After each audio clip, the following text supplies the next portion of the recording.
Her text came just as I was closing the door. I need to see if size really matters. You'll never know. Short. Casual. Cruel. I didn't react. Not with anger. Not with words. Just a single calculated reply. Okay? The kind of calm that disarms people. She left for her girls' night out, heels clicking down the hall. The apartment felt hollow after her.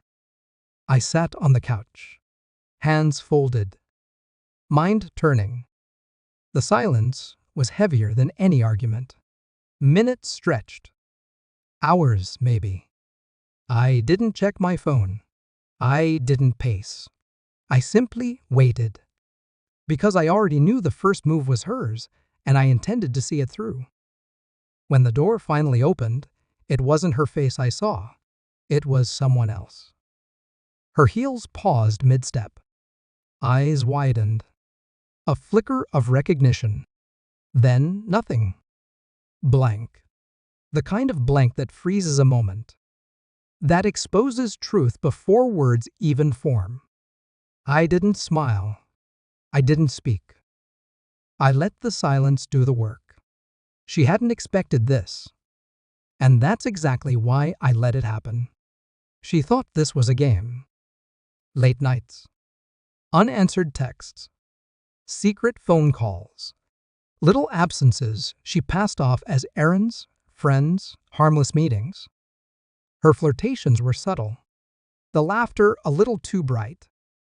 Her perfume changing slightly, teasing my senses without reason. I remembered the way she'd leaned against the counter that morning, smiling like she'd already planned something private. Size matters, she said. Her words were bold, careless, like she thought she could puncture my confidence and get away with it.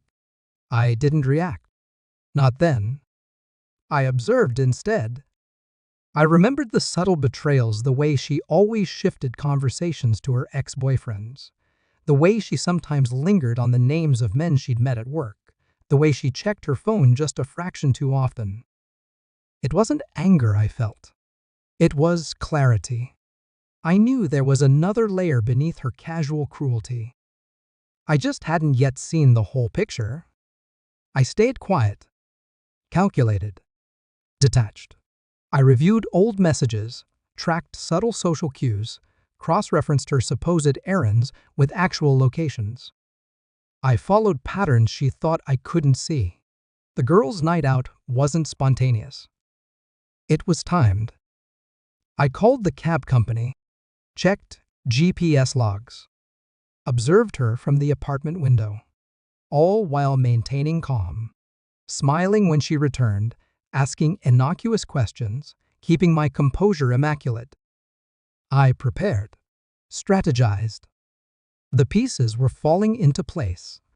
The truth was close, just a small step away from shattering her carefully constructed lie.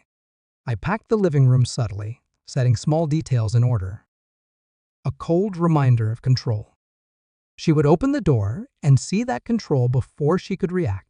The final confirmation arrived like a whisper. A friend's casual text. A social media post she hadn't deleted. A timestamp that didn't align. I verified it all meticulously. Then I waited. When she returned, the door opened, and the face she saw was not mine. Someone else.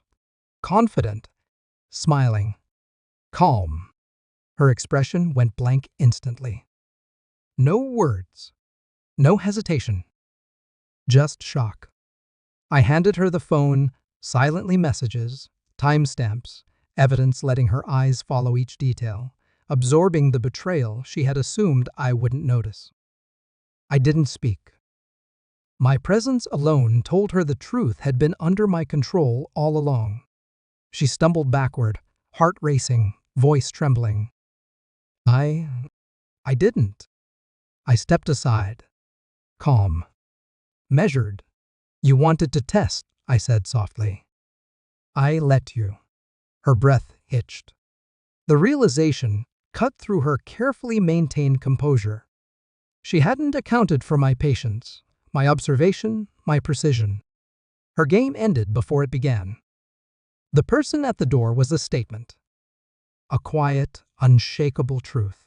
She couldn't recover it. Not tonight. Not ever. I closed the door behind her. The apartment was silent again. Her heels gone. Her laughter gone. I didn't feel triumph. I felt clarity. Control regained. Power restored. She had tested limits, thinking I was naive. I wasn't. I would never be. Some betrayals leave scars. Others teach patience. I walked to the window. City lights reflected my calm, measured expression. And for the first time in months, I didn't feel the absence. I felt the control. And that